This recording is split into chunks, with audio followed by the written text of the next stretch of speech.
আমার ছোটবেলা থেকে শুরু করে বিয়ের আগ পর্যন্ত একটা অভ্যাস ছিল, বলতে গেলে এটা এক ধরনের বদ অভ্যাস। কার কাছ থেকে শিখেছিলাম তা সঠিক জানি না, তবে আগে আমার পানি খাওয়ার যে গ্লাসটা ছিল ওটাতে কাউকে পানি খেতে দিতাম না। আমার যে খাবার প্লেটটা ছিল ওই খাবার প্লেটে কেউ ভাত খেতে পারতো না। মোট কথা, আমার থালা বাসনে কেউ খেতে পারবে না, আমিও কারো এঁঠো জিনিস খেতে পারবো না। মানে কারো মাখানো ভাত আমি কখনোই খেতে পারতাম না।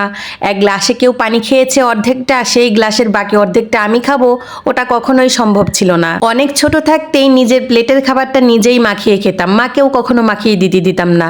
বাড়ির কেউ যদি একটা বোলের মধ্যে কিছু ভাত মাখিয়ে এক লোকমা ভাত আমাকে সাধতো, আমি কখনোই সেটা নিতাম না, পাশ কাটিয়ে চলে যেতাম। এই যে সেদিনকার কথা, বিয়ের প্রায় 3 থেকে 4 বছর পর একবার আমি যখন শ্বশুরবাড়িতে গিয়েছিলাম তখন খেয়াল করেছিলাম একটা বোলের মধ্যে আমার শাশুড়ি মা অনেকগুলো ভাত মাখিয়েছেন। সেখান থেকে আমার শ্বশুর আব্বা এক লোকমা নিলেন, আমার স্বামী এক লোকমা নিল, আমার ভাসুর ননদ থেকে শুরু করে সবাই দেখি সেই বোল থেকেই খাওয়া শুরু করলো। বোল বা গামলা যাই বলেন না কেন, তখন থেকেই দেখতাম যে বাড়িতে ম্যাক্সিমাম সময় এক বেলাতে একটা পাত্রের মধ্যে ভাত মাখানো হতো, মানে আমার শাশুড়ি মা মাখিয়ে দিতেন, সবাই মিলে সেখানেই খেয়ে নিত। শুরুর দিকে এই জিনিসটা দেখার পর আমি যে কি পরিমাণ নার্ভাস ছিলাম যে কিভাবে খাবো, আমি তো কখনো এরকমটা খাইনি কারো হাতের মাখানো ভাত। একদিন তো আমার শাশুড়ি মা হঠাৎ করে বড় একটা লোকমা মাখিয়ে আমার হাতে ধরিয়ে দিয়ে বললেন, তাড়াতাড়ি খেয়ে নাও তো মা। সকল প্রকার জড়তা কাটিয়ে আমিও বিসমিল্লা বলে খাওয়া শুরু করলাম।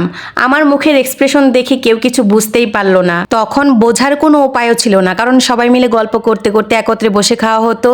কেউ যে খাবার খাওয়াতে অনীহা প্রকাশ করছে ওটা কারো নজর আন্দাজি হতো না। ওই দিনের পর থেকে শ্বশুরবাড়িতে যখনই যেতাম 1 দিন 2 দিন 3 দিন করতে করতে আমার কিন্তু এভাবে খাওয়ার অভ্যাসটা তৈরি হয়ে গিয়েছে। এই যে এখন বর্তমানে শ্বশুরবাড়িতে গেলেই মাঝে মধ্যে আম্মুর হাতের মাখানো ভাতটা খাওয়া হয়। আমার আগের যে বদ অভ্যাসটা ছিল, আমি মনে করি শ্বশুরবাড়িতে না আসলে হয়তো এটার পরিবর্তন এখনো হতো না।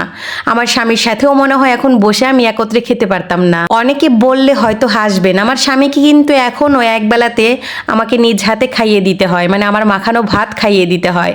ও প্রায় সময়ে বলে যে তুমি যখন আমাকে ভাত মাখিয়ে খাইয়ে দাও ওই বেলাতে আমি খুব তৃপ্তি সহকারে ভাতগুলো খেয়ে নেই। তবে এখানে কিছুটা পার্থক্য রয়েছে আমার মেয়ের বিষয়ে, কারণ আমার মেয়েটা মানে আমার সুকন্যা অন্য সব কিছু করতে রাজি আছে, তার সব কিছু শেয়ার করতেও রাজি আছে, কিন্তু সে আমার কোনো এঁঠো খাবার বাদে অন্য কারো কোনো এঁঠো খাবার খাবে না, ইভেন তার বাবারটাও না। ও যদি কখনো দেখেছে যে তার বাবা গ্লাস থেকে অর্ধেকটা পানি খেয়েছে, বাকি অর্ধেকটা সে ফেলে দিয়ে তারপর আবার নতুন করে পানি ভরে তারপর খাবে। আমার বেলাতে আবার এমনটা খুব কমই করে, তবে এই অভ্যাসটা যে আমি কবে ওর পরিবর্তন করতে পারবো এটা নিয়ে খুব মুশকিলে আছি। তার সব কিছুই আমার ভালো লাগে, তবে এই অভ্যাসটা আমি চাই পরিবর্তন করতে। তাই মাঝে মধ্যেই ওর দাদু বাড়িতে যখনই যাই আমি ওকে দেখিয়ে বলি যে দেখো সবাই মিলে কি সুন্দর এক থালাতে খাচ্ছে। এখনকার প্রায় বাচ্চাদের মাঝে আমি এই অ্যাক্টিভিটিগুলো নোটিস করেছি, তবে দোয়া রাখি আমার আম্মাজানের যেন খুব দ্রুত এই অভ্যাসটা পরিবর্তন হয়ে যায়।